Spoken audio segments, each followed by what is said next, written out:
v का cos 30। शुरू में y में रफ्तार कितनी थी? शुरू में y में रफ्तार थी भाई साहब 40 मीटर पर सेकेंड, और फाइनली y में रफ्तार क्या हो गई? ये हो गया माइनस का v और साथ में sin 30। सर माइनस का है लगा दी सर, आप देखो नीचे की तरफ कमेंट है ना, नीचे कंपोनेंट है ना।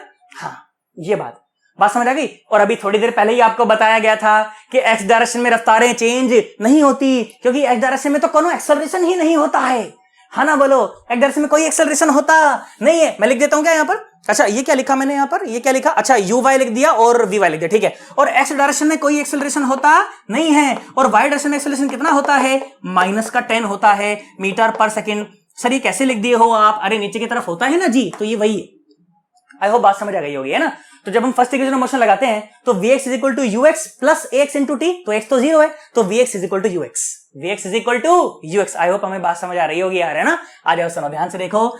तो सर एक्स डायरेक्शन में कोनो एक्सेलरेशन ही नहीं होता है, तो इसका मतलब कि ये जो 30 है ना बेटा, ये कुछ भी नहीं, ये v cos 30 के बराबर है। किसके बराबर है?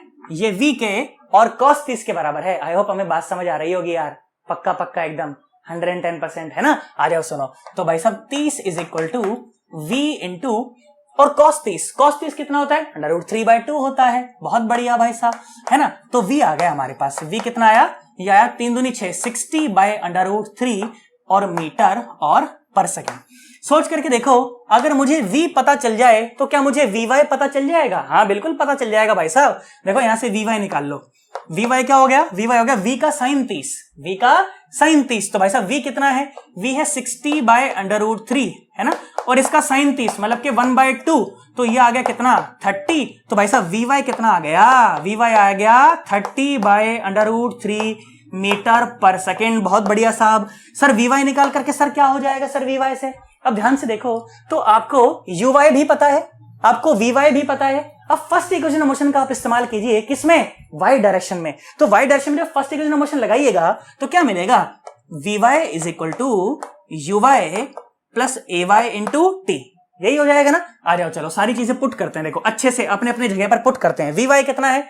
vy माइनस का 30/√3, माइनस का 30/√3। और माइनस क्यों लगा रहे हैं? क्योंकि नीचे की तरफ है भाई साहब। uy वो तो ऊपर की तरफ है और वो तो 40 है। बहुत बढ़िया। माइ प्लस का और ay कितना है? ay है माइनस का 10, तो यहां आ जाएगा माइनस का 10 और साथ में आएगा t। बोलो बात समझ आ गई? पक्का। देखो जीलो ने जीलो को माल दिया सब तरफ से, तो ये आया माइनस का 3/√3 इज इक्वल टू 4 और माइनस का t। ये कितना हो गया? ये हो गया माइनस का √3, इसको भी इधर ले आइए, माइनस का 4 इज इक्वल टू माइनस का t। माइनस सब तरफ से मर जाएगा, तो देखो t आ गया, कितना आया?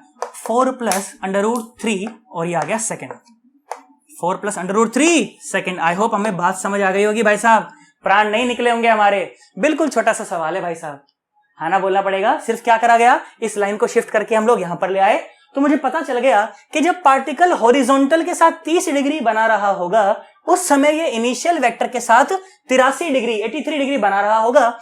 कंपोनेंट तोड़ दिए गए vx वाले और vy वाले, v cos थीटा और v sin थीटा। फिर बोला गया एक्स डायरेक्शन में तो कभी रफ्तार चेंज ही नहीं करती, तो v cos 30 और 30 बराबर होने चाहिए। और वहां से भाई साहब अपने क्या निकाल ली? v की वैल्यू निकाल ली, और जैसे v आ गया तो मेरे पास vy भी आ गया, जो कि v का साइन 30 था, तो भाई साहब vy आ गया मेरे पास। फिर फर्स्ट इक्वेशन मोशन लगा दी गई y डायरेक्शन में, और लगाने के बाद भाई साहब मेरे पास आ गया आंसर। बस ध्यान रखना है साइन कन्वेंशन का, कि ऊपर की तरफ वाली चीजें पॉजिटिव लेनी और नीचे की तरफ वाली नेगेटिव। आई होप हमें बात समझ आई है यार, पक्का 110%। ढंग से समझ आया? कमेंट करके नीचे बताना मुझे समझ आया कि नहीं आया। आया है तो भी बताना, नहीं आया तो भी बताना, अच्छा लगे तो भी बताना, बेकार लगे तो भी बताना। बेकार पढ़ाया मास्टर लिख देना उसमें भाई साहब, मेरे को तो पता भी नहीं चलेगा किसने लिखा। बस बात समझ आई? पक्का। चलो अच्छा सा इसका स्क्रीनशॉट ले लो, उसके बाद फिर मैं चर्चा को और आगे बढ़ाता हूं।